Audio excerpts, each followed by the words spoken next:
దేవునికి స్తోత్రం. హల్లెలూయా. ఇది మీ అద్భుత సమయము అనే లైవ్ కార్యక్రమానికి మరొక్కసారి మిమ్మల్ని అందరినీ ప్రేమపూర్వకంగా ఎంతో సంతోషంగా ఈ యొక్క కార్యక్రమానికి ఆహ్వానిస్తున్నానండి. మరి లైవ్లో జాయిన్ అయిన మీ అందరికీ నా ప్రేమపూర్వక శుభములు, ఆహ్వానాలు తెలియజేస్తున్నాను. మీరందరూ బాగున్నారా అండి? మరి ప్రతిరోజు మీరు ఈ కార్యక్రమాలు వీక్షిస్తున్నందుకు, మరి మీలో కొంతమంది ఈ యొక్క కార్యక్రమాలను బట్టి మాకు మీరు ఇస్తున్నటువంటి ఫీడ్బ్యాక్ని బట్టి, అలాగే మీరు చెప్తున్నటువంటి ఆ యొక్క ఆదరణకరమైనటువంటి మాటలను బట్టి, ప్రోత్సాహకరమైనటువంటి మాటలను బట్టి మేము ప్రభువుని ఎంతగానో స్తుతిస్తున్నాము. మరి మీరు ఈ యొక్క వాక్యాల ద్వారా ఏం నేర్చుకుంటున్నారో అనేటువంటి ఆ విషయాలు కనుక చెప్పకపోతే, అది మేము తెలుసుకోకపోతే మాకు ప్రోత్సాహం కలగదు. ఏదో చెప్పుకుంటున్నాం కదా అన్నట్లుగానే ఉంటుంది తప్పితే మా ఫీలింగ్. మీరు ఎప్పుడైతే మీరు రెస్పాండ్ అవుతూ ఉంటారో దానికి, అప్పుడు మాకు ఇంకొంచెము మేము ప్రోత్సహించబడి మరొక సందేశం చెయ్యాలి అనేటువంటి ఆసక్తి మాకు కలుగుతుంది. సో మీలో కొంతమంది మరి చక్కగా మాకు తెలియజేస్తున్నారు, మమ్మల్ని ఎంతగానో ప్రోత్సాహపరుస్తున్నారు. అందును బట్టి ప్రభువు నేను ఎంతగానో స్తుతిస్తున్నాను. ఇంకా ఎవరికైనా ఈ యొక్క సందేశాల గురించి తెలియకపోతే కనుక దయచేసి మరి వారికి కూడా తెలియచేయండి. ఇది మనందరి కర్తవ్యము, మన బాధ్యత. ప్రభువారు మనకు అప్పగించినటువంటి ఒక భారము, ఒక ఆత్మ నశించిపోవటము యందు నాకు ఎంత మాత్రము సంతోషము లేదు అని ప్రభువారు తెలియచేస్తున్నారు. సో మనము వెళ్ళి ప్రకటించలేనప్పుడు ప్రకటించబడుతున్న వారిని, ప్రకటిస్తున్న వారిని ప్రోత్సహించడము కూడా ఒక పరిచర్య.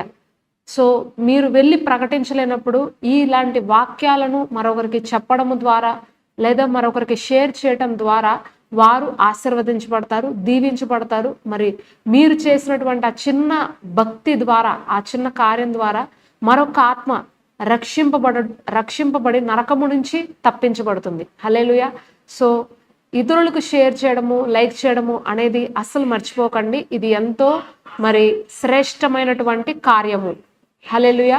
మరి ఈ సమయంలో ఒక చిన్న ప్రార్థనతో మనము ఈరోజు సందేశాన్ని ప్రారంభించుకుందామండి. ప్రార్థన. స్తోత్రం స్తోత్రం స్తోత్రం. పరిశుద్ధుడా తండ్రి, నీకు వందనాలు, కృతజ్ఞతలు, స్తోత్రాలు ప్రభా. మరొక్కసారి ఇటు రీతిగా మేము కలుసుకోవడానికి నీ కృపను మా పైన కుమ్మరించినందుకు ప్రభా, మరి నీ యొక్క ప్రేమను మా పైన చూపించినందుకు నీకు స్తోత్రములు నాయన తండ్రి. ప్రతిరోజు మరి నీ యొక్క దీవెన, నీ యొక్క కనికరము మా పైన చూపిస్తున్నావు. ఏ యోగ్యత లేని మా పైన, ఏ ఒక్క అర్హత లేని మా పైన ఇంతగా నీ ప్రేమను చూపించి మరి యొక్క వాక్యములను ప్రకటించుకునే భాగ్యాన్ని మాకు అనుగ్రహిస్తున్నావు. అందును బట్టి నీకు స్తోత్రములు నాయన.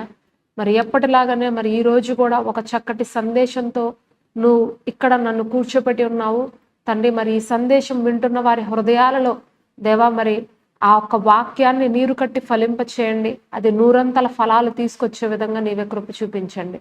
ప్రతిబిధమైనటువంటి దుష్ట శక్తుల్ని యేసు నామములో లయపరుస్తున్నాము దేవా. మరి ఈ రోజు చెప్పబోతున్నటువంటి సందేశము అనేకుల జీవితాల్లో ఒక సమాధానాన్ని, ఒక విడుదలను తీసుకువచ్చును గాక ప్రభా. మరి చెప్తున్నటువంటి నన్ను నీ యొక్క రెక్కల చాటులో భద్రపరుచుకో దేవా. మరి నా నోట నీ మాటలు ఉంచి, నీ బోర వల్ల, నీ పాత్ర వల్ల నన్ను వాడుకోమని, నీ రక్తమును ప్రోక్షించి ప్రభా ఈ యొక్క స్థలమును వింటున్న వారి జీవితాలను పరిశుద్ధపరిచి పవిత్రపరచమని క్రీస్తు వారి అతి పరిశుద్ధ నామంలో అడిగి వేడుకొంచున్నాను పరమ తండ్రి.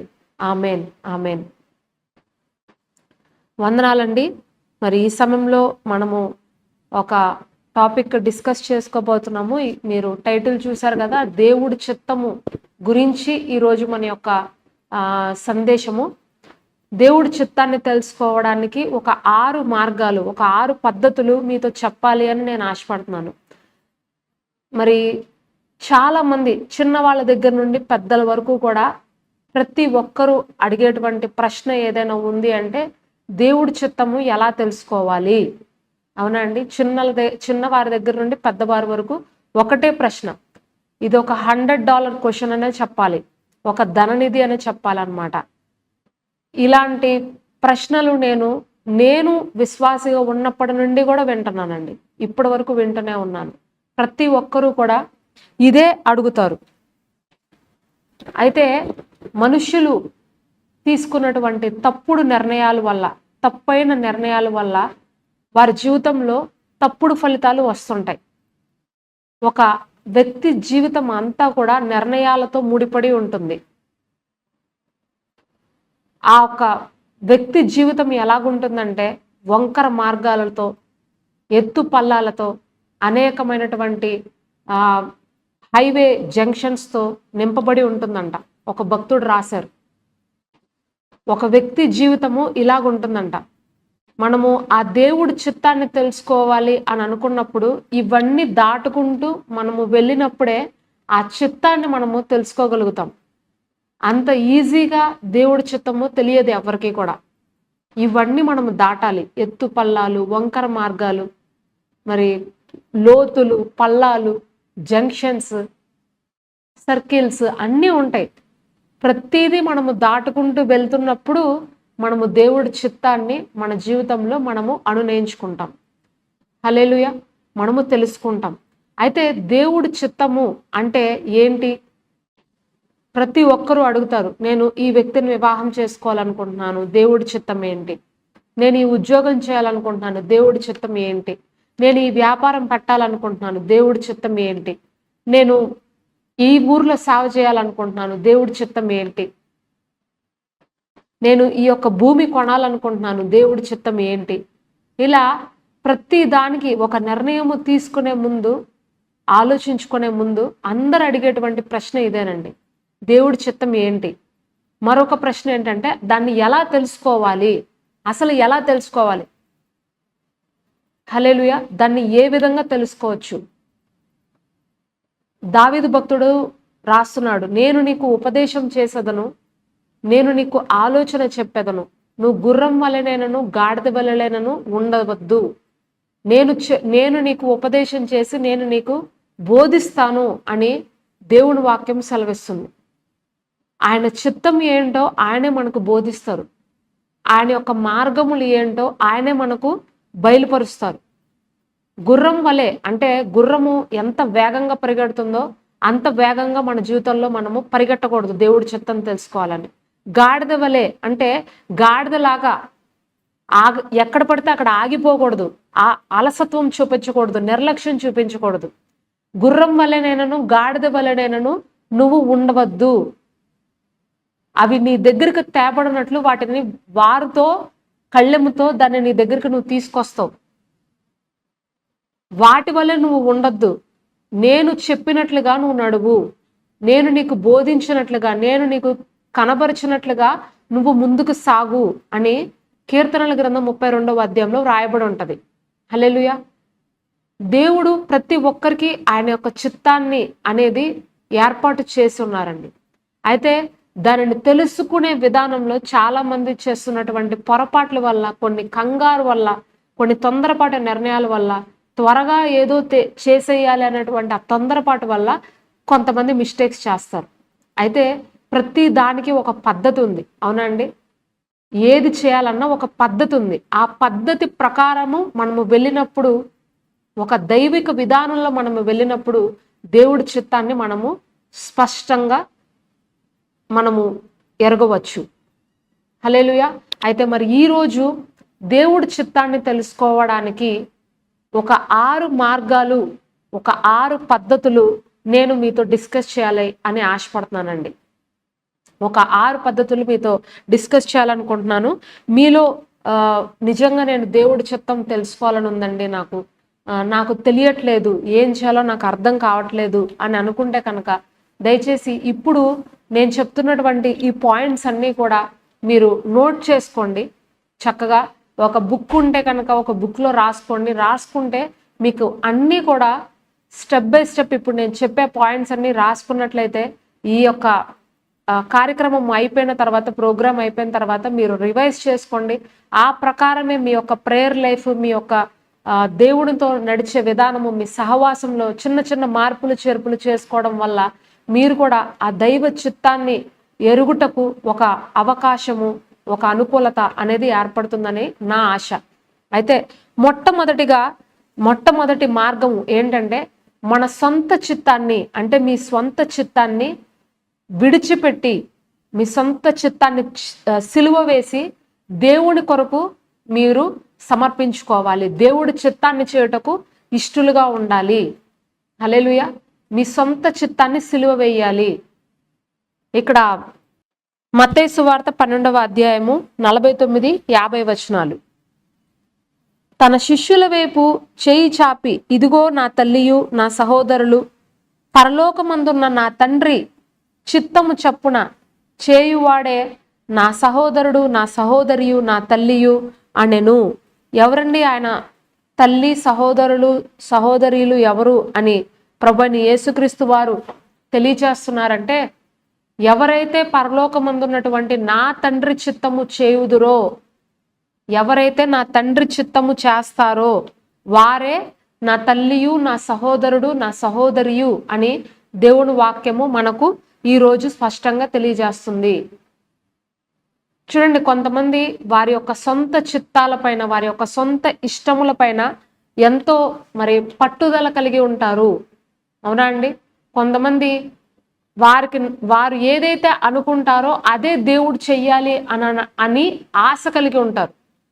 నేను ఇది అనుకుంటున్నాను, నువ్వు ఇదే చేయి ప్రభువా అని అనుకుంటారు. నేను ఈ వ్యక్తిని వివాహం చేసుకోవాలనుకుంటున్నాను, నువ్వు ఇదే చేయి ప్రభువా. నేను ఇక్కడ ఈ కంపెనీలో జాబ్ చేయాలనుకుంటున్నాను, నువ్వు ఇదే చేయి ప్రభువా. నేను ఒక ప్రాంతంలో వెళ్ళి సేవ చేయాలనుకుంటున్నాను, ఇక్కడ చాలా కంఫర్ట్గా ఉంటుంది, ఇక్కడే నువ్వు సేవ ఇవ్వు ప్రభువా అని అడుగుతుంటారండి కొంతమంది. నో, అలా చేయడానికి దేవుడు మనల్ని ఈ లోకానికి పిలవలేదు. మీరు మీ చిత్తాన్ని, దేవుడి చిత్తాన్ని మీరు చెయ్యాలంటే మొట్టమొదటిగా మీ మనస్సును మీరు మార్చుకోవాలి, మీ ఆలోచనలను మీరు మార్చుకోవాలి, మీ యొక్క మైండ్ని మీరు ట్యూన్ చేయాలి. దేని కొరకు ట్యూన్ చేయాలంటే, దేవుడు చెప్పినటువంటి చిత్తాన్ని మీరు తెలుసుకునే విధంగా మీ హృదయాన్ని మీరు ఖాళీ చేసుకోవాలి. ఎవరైతే నా తండ్రి చిత్తము చేస్తారో వారే నా తల్లి, సహోదరుడు అని అంటున్నారు ప్రభు. ఆయన చిత్తము చేసేవారే ఆయన బిడ్డలండి.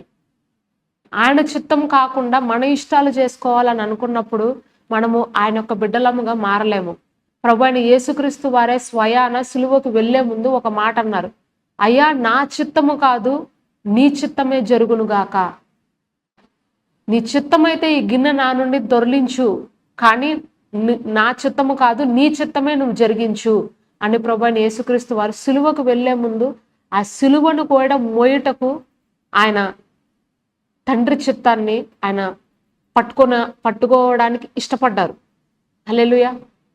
మనము తండ్రి చిత్తము చేసినప్పుడు మనము యేసుక్రీస్తు ప్రభు వారికి ఇష్టలుగా మారతాము. మన సొంత చిత్తాలన్నింటినీ మనము విడిచిపెట్టాలి. మన హృదయాన్ని మనం ఖాళీ చేసుకోవాలి. మన హృదయాన్ని మనము ట్యూన్ చేయాలి, రూపాంతరము పరుచుకోవాలి. రోమపత్రిక 12వ అధ్యాయంలో రాయబడి ఉంటుంది, మీ మనస్సులు మారి నూతన మగుట వలన మీరు రూపాంతరము చెందెదరు.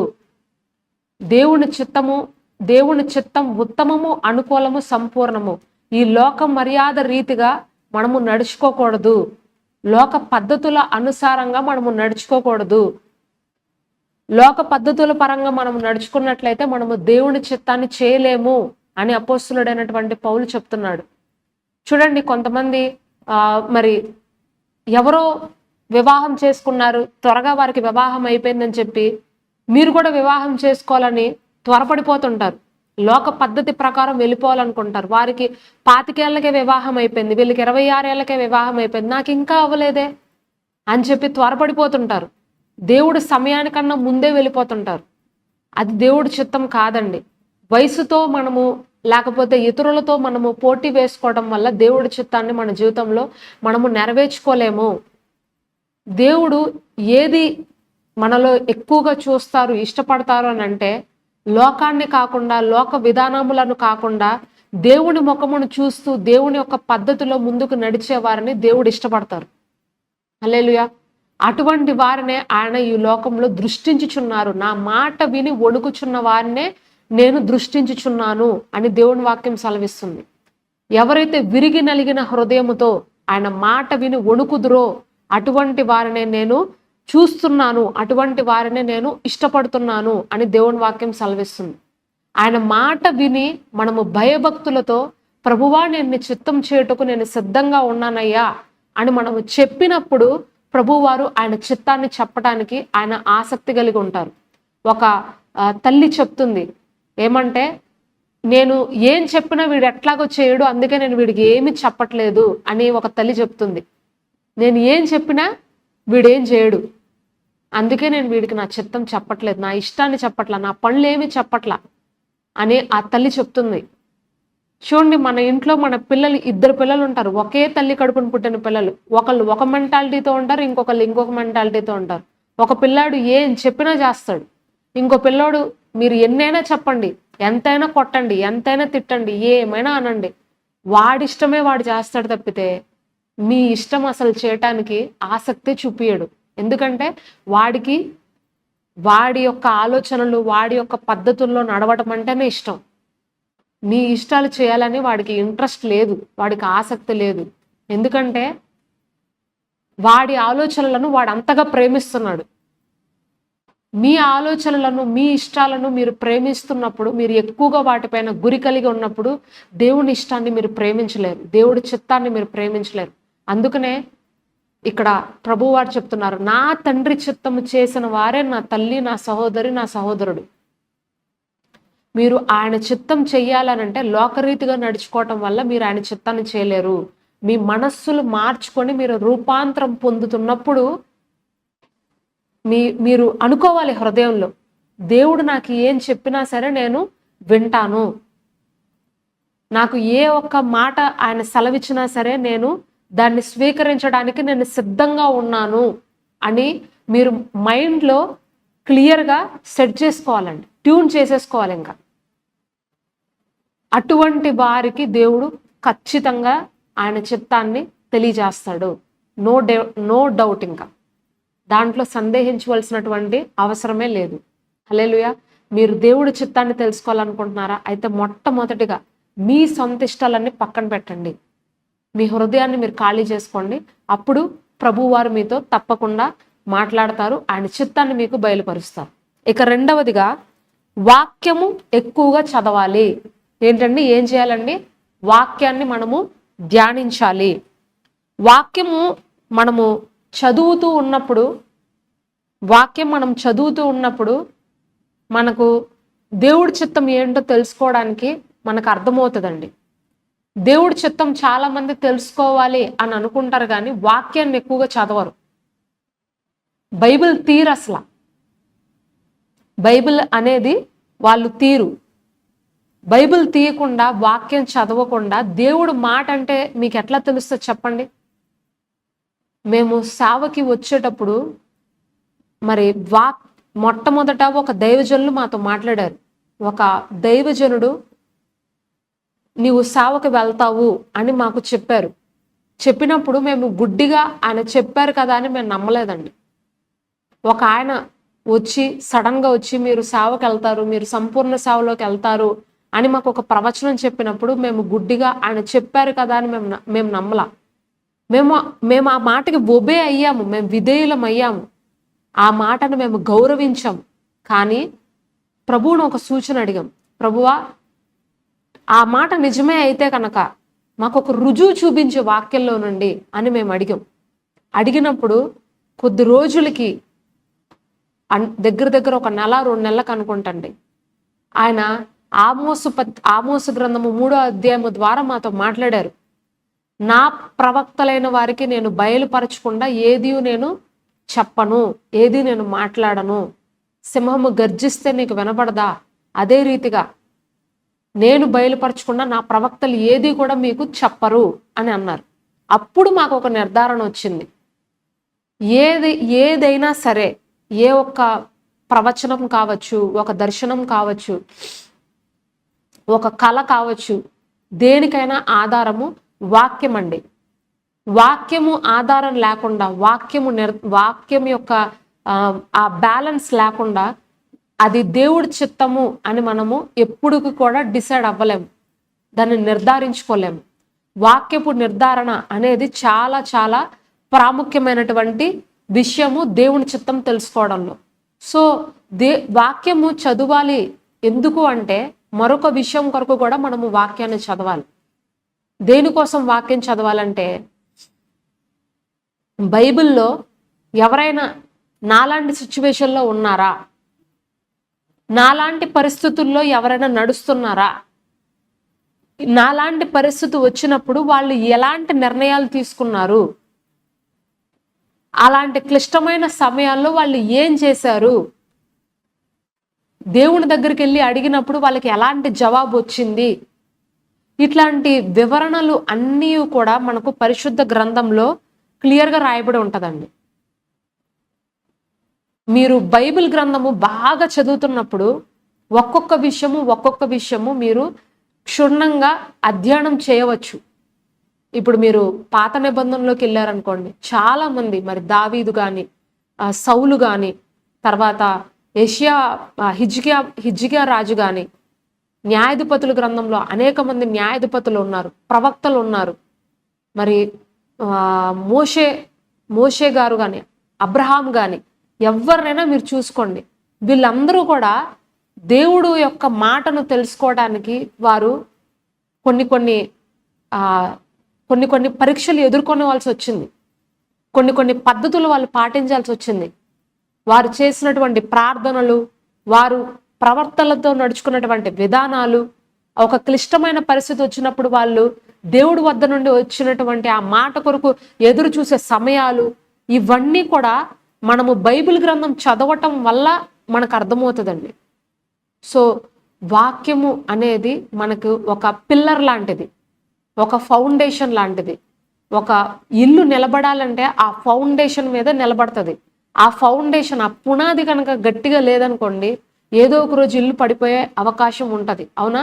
అదే రీతిగా మీరు దేవుడి చిత్తము తెలుసుకుని దేవుడి చిత్తంలో మీరు నడవాలి అని అంటే, దాంట్లో ముందుకు మీరు వెళ్ళాలంటే వాక్యం అనేది ఒక పునాది లాంటిది, ఒక ఫౌండేషన్ లాంటిది. ఆ వాక్యము మీరు బేస్ చేసుకుని దేవుడి చిత్తము తెలుసుకుంటే కనుక ఖచ్చితంగా మీరు నిరాశ చెందరు, ఖచ్చితంగా మీరు వెనక్కి తిరిగి రారు. చూడండి, చాలా మంది మరి ఎవరో ఒక దైవజనుడు చెప్పాడనో, లేకపోతే ఒక ప్రవక్త చెప్పారనో, వాళ్ళెవరో ప్రాఫెసీ చెప్పారనో, వీళ్ళెవరో ప్రాఫెసీ చెప్పారనో, కేవలము ఒక మనిషి యొక్క మాటల మీద ఆధారపడిపోయి వారి యొక్క భవిష్యత్తులో తీసుకోవలసినటువంటి నిర్ణయాలను సడన్గా తీసేసుకుంటారు. ఆయన ఎవరో చెప్తారు, మీకు ఇల్లు సేవకు వచ్చేయమ్మా అని, నువ్వు సేవకు రావాలమ్మా అంటారు. ఉన్న ఉద్యోగాన్ని వదిలిపెట్టి సేవకు వెళ్ళిపోయిన వాళ్ళు చాలా మందిని చూశానండి నేను. కేవలము ఒక దైవజనుడు ప్రవచనం చెప్పాడని ఎన్ని బాధలు పడ్డారో నేను చూశాను. మరి కొంతమందిని చూసా, ఈ వ్యక్తితో నువ్వు వివాహం చేసుకో అని చెప్పినప్పుడు గుడ్డిగా దైవజనులు చెప్పారు కదా అని చెప్పి మరి ఒక వాక్యం చదవకుండా, ప్రార్థన చేయకుండా, దేవుడి దగ్గర అడగకుండా, కనిపెట్టకుండా, కేవలం దైవజనులు చెప్పారని అటువంటి వ్యక్తులతో వివాహం చేసుకున్న వారి యొక్క జీవితాలు కూడా నేను చూశాను. అంటే దైవజనులు చెప్పేది తప్ప, అబద్ధమా అని మీరు అనొచ్చేమో. అబద్ధం కాదు, తప్పు కాదు. ఒక ప్రవచనము వచ్చినప్పుడు అది వెంటనే జరిగిపోవాలని రూల్ లేదండి. దానికి ఒక సమయం ఉంటుంది, దానికి ఒక పద్ధతి ఉంటుంది. ఆ ప్రవచనం నెరవేరడానికి తగినటువంటి తర్ఫీదు మీరు తీసుకోవాల్సినటువంటి ఆవశ్యకత ఉంటుంది. సేవకు నువ్వు రావాలి అని మాకు చెప్పిన వెంటనే మేము సేవకు రాలేదు. దాని కొరకు మేము 4 సంవత్సరాలు వెయిట్ చేసాం. 2015లో 2014 డిసెంబర్ 31న మాకు చెబితే మేము 2018 ఏప్రిల్ 1వ తారీఖు సేవలోకి వచ్చాం, సంపూర్ణ సేవలోకి. మరి ఇంతకాలము మేము ఏం చేసాము?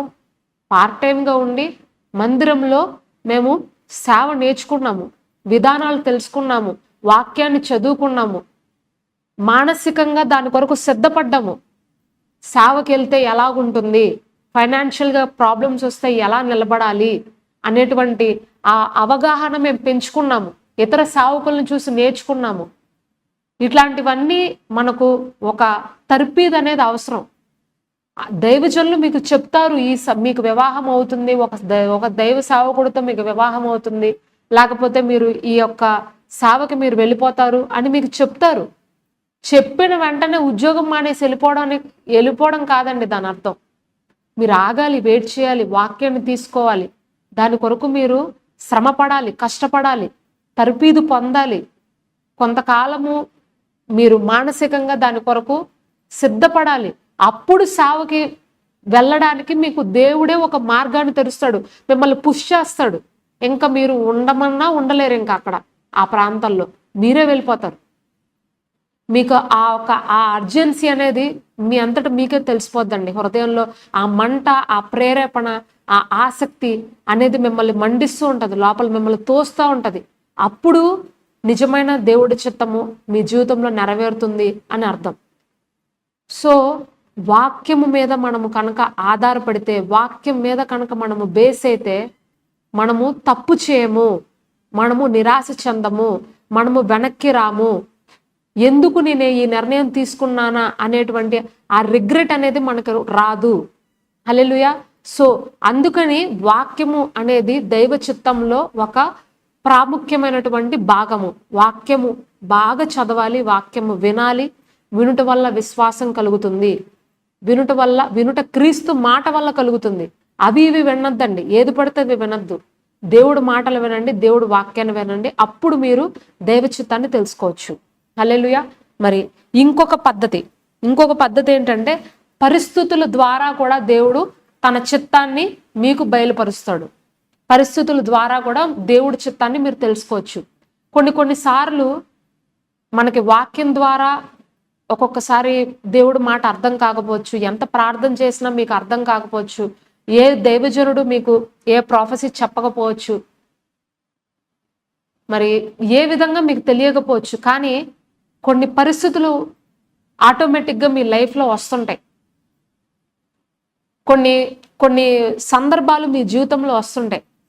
ఆ ఒక సందర్భాలు వచ్చినప్పుడు మీ అంతటా మీరే ఇక అర్థం చేసుకుంటారు, ఓహో దేవుడు నన్ను ఇందుకోసమా ఈ ప్రాంతానికి తీసుకొచ్చాడు, ఓహో దేవుడు నన్ను ఇందుకొరక ఇక్కడికి తీసుకొచ్చాడు అనేటువంటి ఒక ప్రేరేపణ మీ హృదయంలోకి వస్తుంది. ఆ పరిస్థితుల ప్రకారంగా కూడా మీకు అర్థమవుతుంది దేవుడి చిత్తము ఎందుకు నా జీవితంలో ఈ విధంగా వచ్చిందా అనేది. హల్లెలూయా. మరి ఇక్కడ ఒక మాట చదువుదామండి. నిర్గమాకాండం 14వ అధ్యాయము 15-16 వచనాలు ఒకసారి చూద్దాం రండి. నిర్గమాకాండం 14వ అధ్యాయము 15-16 వచనాలు. అంతలో యెహోవా మోషేతో, నీవేళ నాకు మొరపెట్టుచున్నావు, సాగిపోవుడి అని ఇశ్రాయేలీయులతో చెప్పుము. నీవు నీ కర్రను ఎత్తి ఆ సముద్రం వైపు నీ చెయ్యి చాపి దానిని పాయలుగా చేయుము. అప్పుడు ఇశ్రాయేలీయులు సముద్రము మధ్యను ఆరిన నేల మీద నడిచిపోవుదురు. చూడండి, ఇక్కడ మోషే గురించి నిర్గమాకాండంలో వ్రాయబడి ఉంది. మోషే గురించి ఇక్కడ రాయబడి ఉందండి. మోషే ఇజ్రాయేలీలు ప్రజలు కలిసి నడుచుకుంటూ వస్తున్నప్పుడు వెనకాల మరి ఫరో సైన్యం వస్తున్నారు. ముందేమో ఎర్ర సముద్రం ఉంది. ఏం చేయాలో అర్థం కావట్లా. మరి దేవుడే ముందుగా వాళ్ళకి స్కెచ్ వేసి పంపించలేదండి. నువ్వు వీరందరినీ అరణ్యంలో నడిపించుకుంటూ వెళ్తావు, మరి ఫరో సైన్యం నిన్ను తరుముకుంటూ వస్తారు. తరుముకుంటూ వచ్చిన తర్వాత మరి నీకు ఎదురుకుండా ఒక ఎర్ర సముద్రం వస్తుంది. ఎర్ర సముద్రం వచ్చిన తర్వాత నువ్వు దాన్ని కర్ర తీసుకుని నువ్వు 2 పాయలుగా దాన్ని చేసేస్తావు. మరి అక్కడ మీరు ఆరిన నేల మీద నడుచుకుంటూ వెళ్ళిపోతారు. వెళ్ళిపోయిన తర్వాత నీళ్లు చేదుగా మారిపోతాయి. అక్కడ నువ్వు మళ్ళా బండను కొట్టంగానే నీళ్లు మధురంగా అయిపోతాయి. నేను మీకు అరణ్యంలో మన్నాను కురిపిస్తాను. నేను మీకు పగలు మేఘస్తంభంలో ఉంటాను, రాత్రి అగ్నిస్తంభంలో ఉంటాను. మీరు ఇన్ని సంవత్సరాలు ఈ యొక్క అరణ్య యాత్ర చేస్తారు. మీరు మీ యొక్క బట్టలు పాడైపోవు, నీ చెప్పులు అరిగిపోవు, మీరు అరణ్యంలోనే సగం మంది రాలిపోతారు. ఇవన్నీ దేవుడేం చెప్పలా. అర్థమవుతుందండి మీకు? ఆ ఒక ఎర్ర సముద్రం దగ్గరకు వచ్చేంత వరకు కూడా మోషేకి ఏం చేయాలో తెలియలా.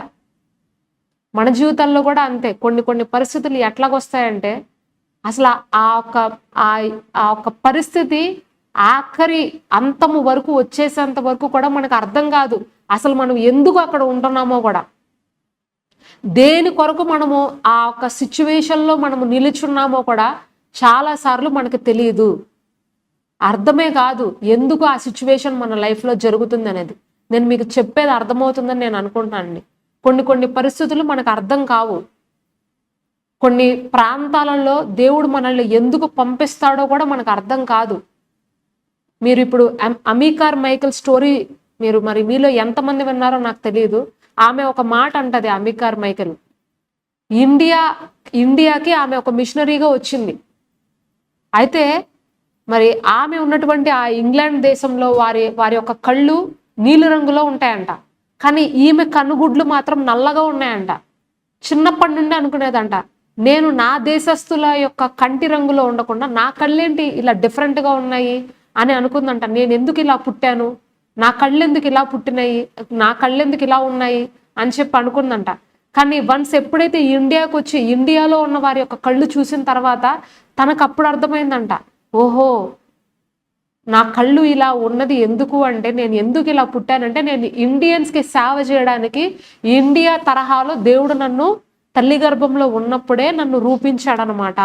ఇదా దేవుడి చిత్తము, ఇందుకొరక దేవుడు నన్ను ఈ విధంగా నన్ను జన్మింపజేశాడు అని చెప్పి అప్పుడు అర్థమైందంట ఆమెకు.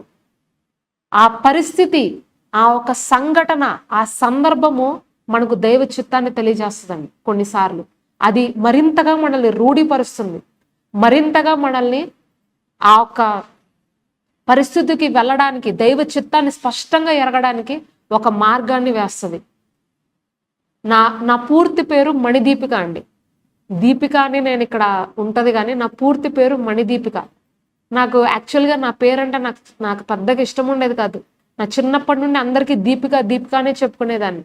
మణిదీపిక అని నా సర్టిఫికేట్స్లో ఉంటుంది తప్పితే నేను ఎప్పుడు నీ పేరేంటి అని అడిగితే దీపిక అనే చెప్తాను, ఇప్పటికీ కూడా అలాగే చెప్తాను.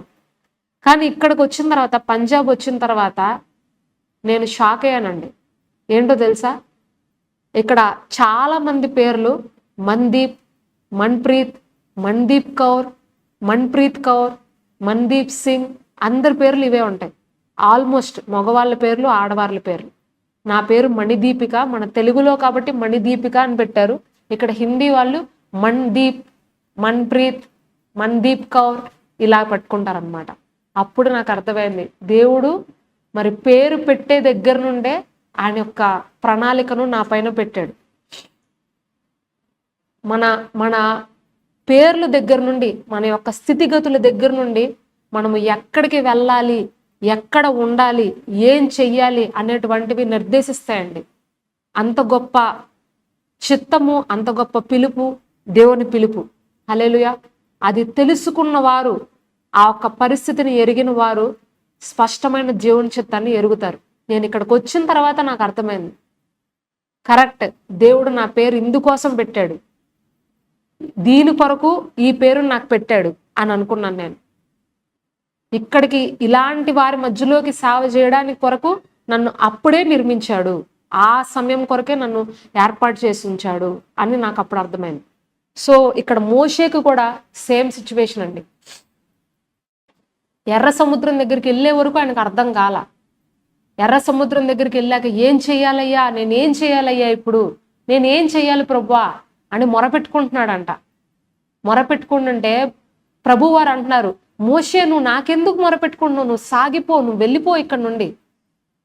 ఇది మొరపెట్టుకునే సమయం కాదు, క్రియ చేసే సమయము, నువ్వు కార్యం చేసే సమయం, నువ్వు ఇక్కడ నుండి వెళ్ళు అని చెప్పినప్పుడు ఆ ఎర్ర సముద్రాన్ని 2 పాయలుగా చేసి ఆరిన నేల మీద తాను ఇశ్రాయేలీయులు నడుచుకుంటూ వెళ్ళి ఆ రోజు ఒక గొప్ప కార్యాన్ని, ఒక గొప్ప మహత్కార్యాన్ని, ఒక అద్భుత కార్యాన్ని మోషే ద్వారా ఇశ్రాయేలు ప్రజలందరూ చూచారు. దేవుడి నామానికే మహిమ కలుగును గాక. సో ప్రియమైన సోదరి సోదరులారా, మన పరిస్థితులు కూడా మనకు దైవ చిత్తాన్ని బయలుపరుస్తాయి. ఇది మూడవ రకము, మూడవ పద్ధతి. ఇక 4వ పద్ధతి ఏంటంటే, దైవిక సలహాల ద్వారా దేవుడి చిత్తాన్ని మనము తెలుసుకొనవచ్చు. ఏంటండి, దైవిక సలహా ద్వారా. దైవిక సలహా, దైవిక నడిపింపు అంటే ఏంటి సిస్టర్ గారు అని అంటారేమో మీరు. దైవిక సలహాలు అని అంటే, కొంతమందిని దేవుడు మనకు సలహాలు ఇవ్వడానికి, దేవుడి చిత్తంలో నడిపించడానికి, దైవిక జ్ఞానంతో ఉన్న వారిని మనకు దేవుడు అనుగ్రహిస్తారు. ఫర్ సపోజ్ మీ యొక్క దైవజనులు, లేకపోతే మీకు బాగా ఆత్మీయతలో మిమ్మల్ని నడిపించేటువంటి మీ యొక్క అక్కలో, మీ అన్నలో, లేకపోతే మీ యొక్క ఆత్మీయ తల్లులో, ఆత్మీయ తండ్రులో ఎవరో ఒకళ్ళు మీకు ఉంటారు కదా ఖచ్చితంగా. అటువంటి వారి యొక్క సలహా ద్వారా కూడా మనము దైవిక చిత్తాన్ని సంపూర్ణంగా ఎరగవచ్చు అనేటువంటి మాట ఇక్కడ తెలియజేయబడుతుందండి. హల్లెలూయా. మనము దైవిక సలహాల ద్వారా మనము దేవుని చిత్తాన్ని ఎరగవచ్చు. ఇక్కడ నేను మీకు ఒక చిన్న ఎగ్జాంపుల్ చూపిస్తానండి.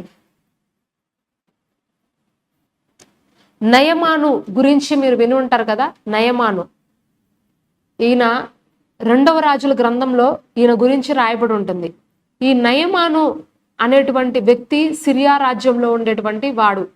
ఈయనకు కుష్ఠరోగం వస్తుంది. అయితే ఈ నయమాను అనేటువంటి వ్యక్తి ఇజ్రాయేలు బాలికను, ఒక చిన్న బాలికను దాసురాలుగా తెచ్చుకుని తన ఇంట్లో పెట్టుకుంటాడు. తన ఇంట్లో ఆమె ఒక పనికత్తగా పనిచేస్తుంది. అయితే ఈ చిన్నపిల్ల ఈ నయమాను యొక్క భార్య దగ్గర కూర్చొని పనిచేస్తున్నప్పుడు తన భార్యకు ఒక సలహా ఇస్తుంది. అమ్మగారు షోమ్రోనులో మాకు ఒక ప్రవక్త ఉన్నారు, ఎలీషా ఆయన పేరు.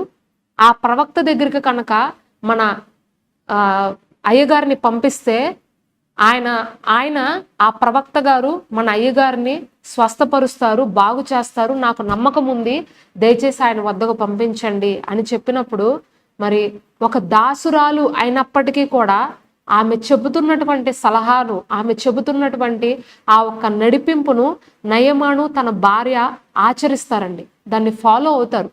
ఫాలో అయ్యి మరి ఒక గుర్రపు బండి కట్టించుకొని ఎలీషా వద్దకు నయమాను వెళ్ళినప్పుడు మరి అద్భుత రీతిగా ఎలీషా చెప్పినటువంటి ఆ ఒక పద్ధతిని నువ్వు వెళ్ళి యోర్దాను నదిలో 7 మార్లు నువ్వు మునుగు, నువ్వు బాలుడు వల్ల తిరిగి అవుతావు, నువ్వు స్వస్థపడతావు అని చెప్పినప్పుడు మరి అద్భుత రీతిగా అదే రీతిగా ఆయన చెప్పినటువంటి పద్ధతుల్లో ఆయన వెళ్ళినప్పుడు ఆయన అక్కడ స్వస్థపడతాడు. హల్లెలూయా. మనకు ఏం చెయ్యాలో తెలియదు అని అన్నప్పుడు, ఏ విధంగా కూడా మనకు దేవుడి చిత్తం ఏంటో తెలియట్లేదు అని అన్నప్పుడు దైవిక సలహాలు తీసుకోవడము, దైవికంగా మనల్ని నడిపించే వారి దగ్గరికి వెళ్ళి గైడ్ లైన్స్ తీసుకోవడము అనేది ఎంతో ఉత్తమమైన మార్గము. హల్లెలూయా. చాలాసార్లు మనము మన యొక్క కన్ఫ్యూజన్ అవుతున్నప్పుడు, మనకి ఏం అర్థం కానప్పుడు చాలా మంది చేసే పిచ్చి పొరపాటు ఏంటంటే అవిశ్వాసం దగ్గరికి వెళ్ళిపోయి, లేకపోతే బాగా కొంతమంది ఫ్రెండ్స్ ఉంటారు కదండి, వాళ్ళకి సరైన జ్ఞానం కూడా ఉండదు, సరైన నడిపింపు కూడా ఉండదు, ఎలా పడితే అలా నడిపిస్తారు. అట్లాంటి వాళ్ళ దగ్గరికి వెళ్ళి షేర్ చేసుకుంటారు కొంతమంది. సొలొమోను కుమారుడు గురించి కూడా మీరు జ్ఞాపకం చేసుకోవచ్చు. రెహబాము. ఆ రెహబాము కూడా ఇట్లాగే చేస్తాడు. తన యొక్క యవ్వన స్నేహితులందరినీ కూర్చోపెట్టి, మా నాన్న దగ్గర కొంతమంది పని వాళ్ళు ఉన్నారు, మరి వాళ్ళని నేనేం చేయాలి నెక్స్ట్ అని అన్నప్పుడు వాళ్ళు ఒక పిచ్చి సలహా ఇస్తారు. మీ నాన్న కన్నా కూడా నువ్వు ఇంకా వెట్టి చాకరీ చేపించు, మీ నాన్న చిటికిన వేలు కన్నా నీ వేలు ఇంకా బరువుదిగా నువ్వు చెయ్యి అని చెప్పి అలాంటి ఒక పిచ్చి సలహా ఇచ్చినప్పుడు రెహబాముని అక్కడి నుండి తరిమి కొడతారండి వాళ్ళు, ఆ ఒక పనివారు ఎవరైతే ఉంటారో ఇజ్రాయేలీలు. హల్లెలూయా. మనము సలహాలు తీసుకునేటప్పుడు ఎవరు పడితే వాళ్ళ దగ్గరికి వెళ్ళకూడదు. మీకు ఎంత క్లోజ్ రిలేటివ్స్ అయినా సరే, మీకు ఎంత క్లోజ్ ఫ్రెండ్స్ అయినా సరే, ఎవరు పడితే వాళ్ళ దగ్గరికి వెళ్ళి మీ వివాహాల విషయం కావచ్చు, మీ సేవ విషయం కావచ్చు, మీ చదువు విషయం కావచ్చు, మీ ఉద్యోగ విషయాలు కావచ్చు, ఏది కూడా ఎవరితో పడితే వాళ్ళతో, పరిశుద్ధాత్మ జ్ఞానం లేని వారితో, నడిపింపు లేని వారితో, దైవిక నడిపింపు లేని వారితో మీరు షేర్ చేసుకోకూడదు. మీకు నిజంగా మీ జీవితంలో మీరు ఆశీర్వాదం పొందాలి అని అంటే, మీరు సరియైన నిర్ణయం తీసుకోవాలంటే, మీరు దైవికంగా నడిపించే వారి వద్దకు మీరు వెళ్ళినప్పుడు మీరు ఆశీర్వదించబడతారు, మీరు దీవించబడతారు. అది మీకు మీ యొక్క జీవితానికి ఒక చక్కటి గమ్యాన్ని, ఒక ఆలోచనను, ఒక స్థిరమైన పునాదిని వేస్తుంది. కాబట్టి ఇది ఒక పద్ధతి అండి. దైవిక సలహాలు అనేది మనకెంతో ఆదర్శకరంగా ఉంటాయి, ఆశీర్వాదకరంగా ఉంటాయి. మరొకటి, పరిశుద్ధాత్మ మీద ఆధారపడి మనము దేవుని చిత్తాన్ని తెలుసుకొనవచ్చు. ఏంటండి 5వ పద్ధతి? పరిశుద్ధాత్మ మీద ఆధారపడి.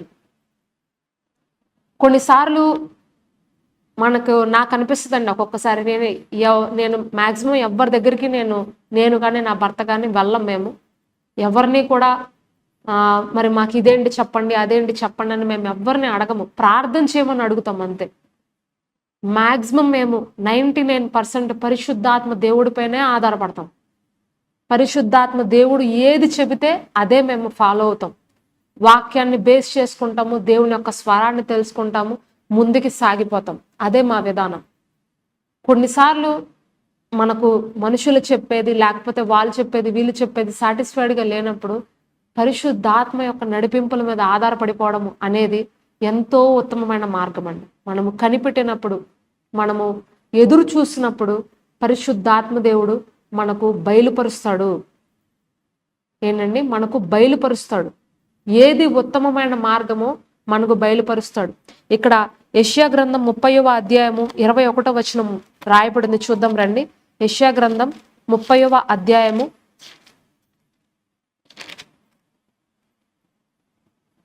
21వ వచనం. మీరు కుడి తట్టైనా ఎడమ తట్టైనా తిరిగినను ఇదే త్రోవ, దీనిలోనే నడువుడి అని వెనక నుండి ఒక శబ్దము నీ చెవులకు వినబడును.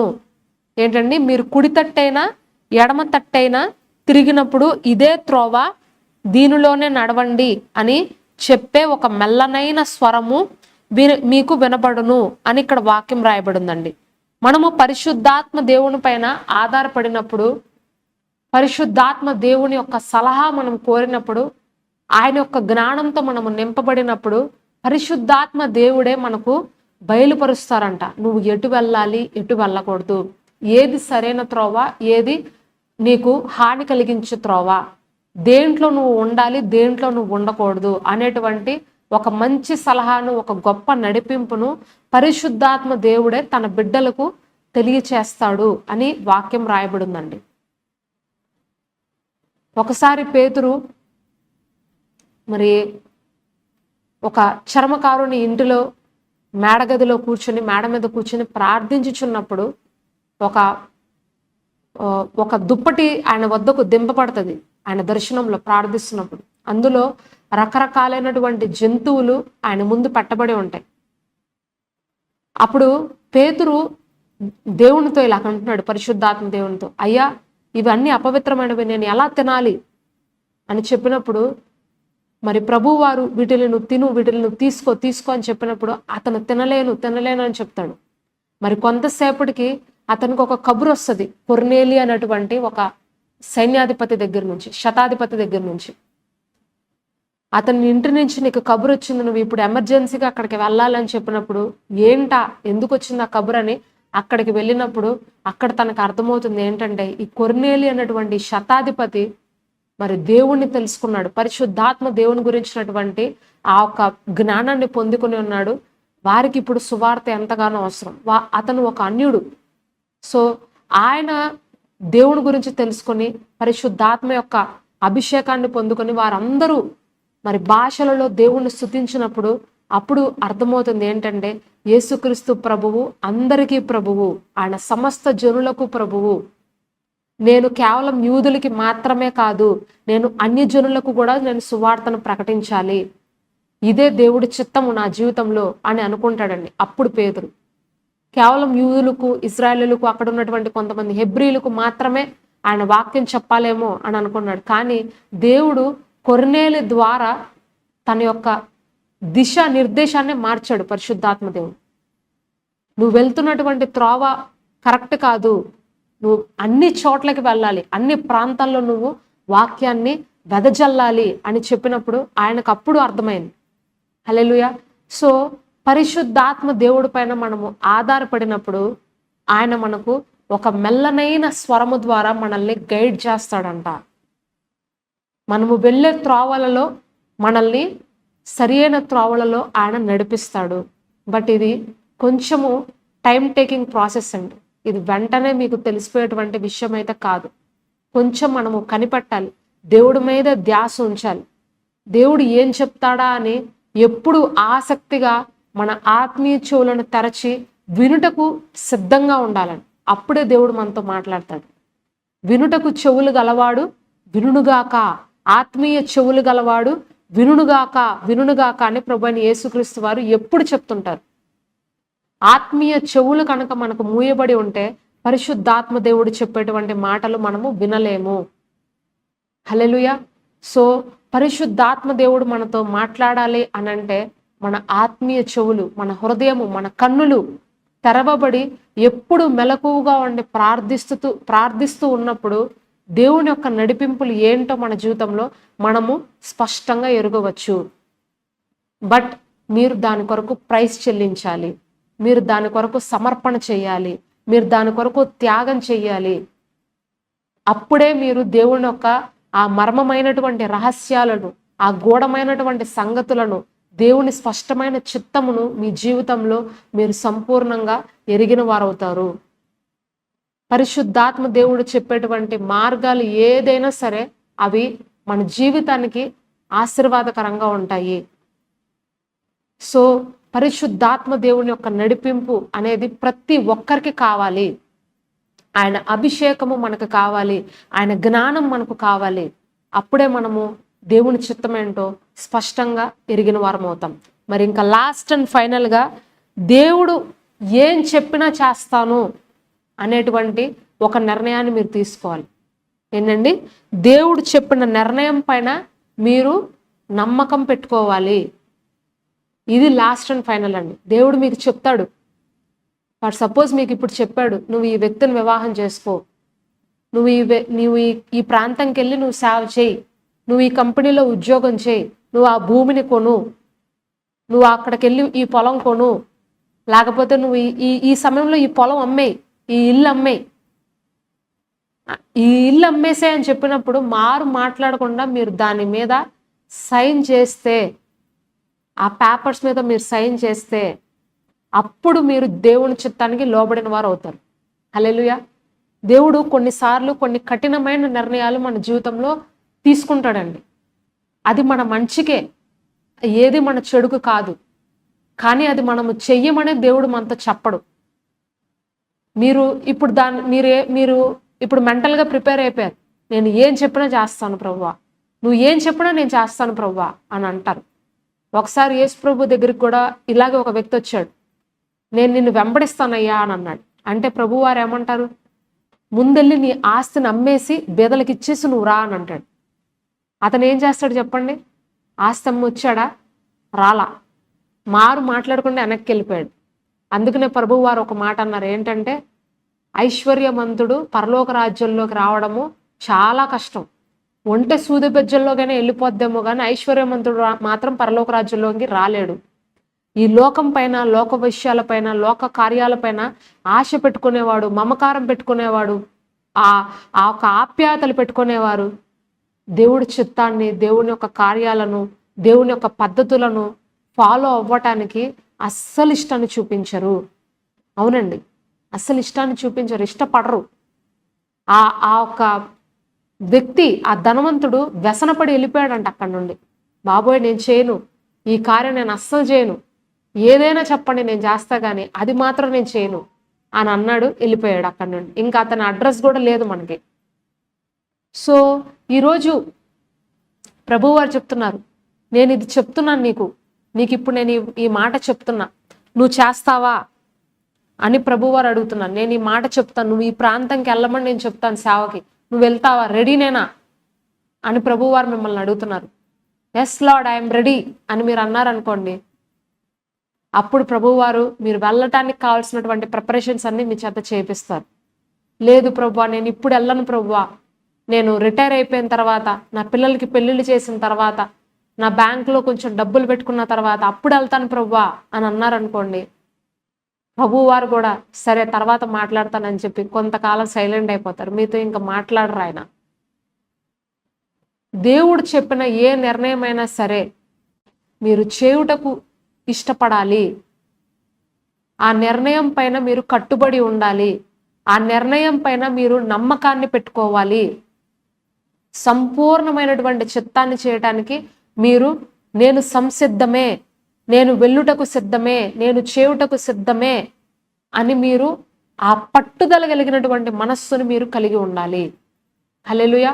ఇక్కడ సామెతల గ్రంథం 3వ అధ్యాయంలో ఒక మాట రాయబడిందండి. ఇదొక్క పాయింట్ చూసి మనం ఈ సందేశాన్ని ముగించుకుందాం. సామెతల గ్రంథం, నీ స్వబుద్ధిని ఆధారం చేసుకొనక నీ పూర్ణ హృదయంతో యెహోవా యందు నమ్మకం ఉంచుము, నీ ప్రవర్తన అంతటి యందు ఆయన అధికారమునకు ఒప్పుకొనుము, అప్పుడు ఆయన నీ త్రోవలను సరళము చేయును.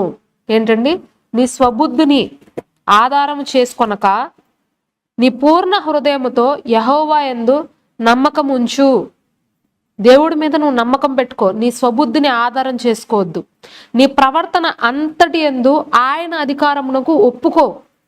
దేవుడు ఏం చెప్పినా సరే నేను చేస్తాను, దేవుడి చిత్తమే నా జీవితంలో జరుగును గాక అని నువ్వు కనుక ఒప్పుకుంటే అప్పుడు ఆయన నీ త్రోవలను సరళం చేస్తాను అని ఇక్కడ దేవుని వాక్యము మనకు స్పష్టంగా తెలియజేస్తుందండి. ఈరోజు మీరు ఒక తీర్మానం చేసుకోవాలి ప్రియమైన సహోదరి సహోదరులారా. నేను నా యొక్క సొంత చిత్తంతో కాదు, నా యొక్క బుద్ధి జ్ఞానములతో కాదు, లేకపోతే నా ఇష్టాలతో కాదు, లోకరీతిగా కాదు, లోక పద్ధతులతో కాదు, దేవుడు ఏది చెప్పినా నా జీవితంలో నేను సిద్ధంగా ఉన్నాను, వెళ్ళటానికి నేను సిద్ధంగా ఉన్నాను, నేను చెయ్యడానికి సిద్ధంగా ఉన్నాను అని అనుకున్న వారికి ప్రభువు వారు ఇచ్చేటువంటి భరోసా ఏంటంటే ఆయన మీ త్రోవలను సరళం చేస్తాను, మీ లైన్కి నేను క్లియర్ చేస్తాను, నువ్వు వెళ్ళడానికి నేను మార్గాన్ని సిద్ధపరుస్తాను, నేను నీ వివాహం చేస్తాను, నేను నీకు ఉద్యోగాన్ని ఇస్తాను, నేను నీకు ఇల్లు కొనుక్కోవడానికి సహాయం చేస్తాను, నువ్వు ఒకవేళ నీ గృహము అమ్ముకున్నా నీ సావు కొరకు, లేకపోతే నీ యొక్క భూమి అమ్ముకున్నా నేను చెప్పాను అని చెప్పి నా చిత్తం కొరకు నువ్వు నీ యొక్క ఆస్తిని నువ్వు కోల్పోయినా సరే దానికి 100 రెట్లు నువ్వు మరలా పొందుకుంటావు నా నామంలో అని ప్రభువు వారు ఈరోజు మీకు భరోసా ఇస్తున్నారు యేసు నామంలో. హల్లెలూయా. కాబట్టి ప్రియమైన సోదరి సోదరులారా, దయచేసి కన్ఫ్యూజన్ అవ్వద్దు. దేవుని యొక్క చిత్తాన్ని ప్రేమించండి, ఆయన మాటలను ప్రేమించండి, ఆయన వాక్యంపై ఆశ పెట్టుకోండి, ఆయన మాటలపైన ఆధారపడండి. అప్పుడు ఆయన మీకు ఆయన చిత్తాన్ని సంపూర్తిగా బయలుపరిచి మిమ్మల్ని ఆయన యొక్క పాత్రగా, ఆయనకి ఇష్టుడైన వాడిగా, ఆయనకి ఇష్టురాలైన దానిగా మిమ్మల్ని వాడుకుంటారు. హల్లెలూయా. ప్రభు చిత్తము మీ జీవితాల్లో నేటి దినమున జరుగునుగాక. ప్రభు చిత్తము మీ యొక్క సేవలో జరుగునుగాక. హల్లెలూయా. మరి ఈ మాటలు మీకు దీవెనకరంగా ఉన్నాయి అని నేను ఆశిస్తున్నానండి. ఒక్కసారి ఈ 6 పాయింట్లు మరొక్కసారి మీరు ఒకవేళ మధ్యలో జాయిన్ అయ్యారేమో, మరి మీ కొరకు నేను రిపీట్ చేయాలని ఆశపడుతున్నాను. మొట్టమొదటిగా మీ సొంత చిత్తాన్ని విడిచిపెట్టి దేవుడి చిత్తము చేయుటకు మీరు ఇష్టపడాలి. రెండవదిగా వాక్యాన్ని చదవాలి. మూడవదిగా పరిస్థితుల ప్రకారంగా కూడా దేవుడి చిత్తాన్ని మనము తెలుసుకొనవచ్చు. నాలుగవది దైవిక సలహాలు, దైవిక నడిపింపుల ద్వారా కూడా మనము దేవుడి చిత్తాన్ని తెలుసుకోవచ్చు. ఐదవది పరిశుద్ధాత్మ మీద పూర్తిగా ఆధారపడడం ద్వారా కూడా మనము దేవుడి చిత్తాన్ని తెలుసుకోవచ్చు. ఆరవదిగా దేవుడు చెప్పినటువంటి నిర్ణయాలపైన మనము నమ్మకం పెట్టుకోవాలి. దేవుడు ఏం చెప్పినా నేను చేస్తాను అనేటువంటి ఆ ఒక్క మనస్సును మనము కలిగి ఉన్నప్పుడు దేవుడు ఖచ్చితంగా ఆయన స్పష్టమైనటువంటి చిత్తాన్ని నడిపింపును మీకు బయలుపరుస్తారు.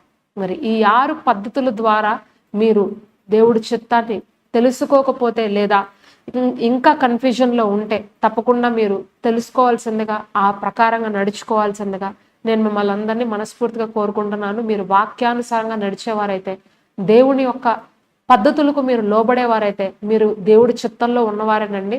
కనుక మీరు భయపడద్దు. నాకు తెలియలేదే, నాకు అర్థం కావట్లేదే అని మీరు వాక్యానుసారంగా నడిచేవారైతే, దేవుడు పద్ధతులకు మీరు లోబడేవారైతే, దేవుడి మాటలకు మీరు లోబడుతున్నట్లయితే మీరు ఆయన చిత్తంలోనే ఉన్నారు. భయపడద్దు. ఖచ్చితంగా మీకు ఆయన స్పష్టమైన చిత్తాన్ని కొద్ది రోజుల్లోనే మీకు బయలుపరుస్తారు. అప్పుడు మీరు ఒక నిర్ణయాన్ని తీసుకోవడానికి మీరు సిద్ధపడండి.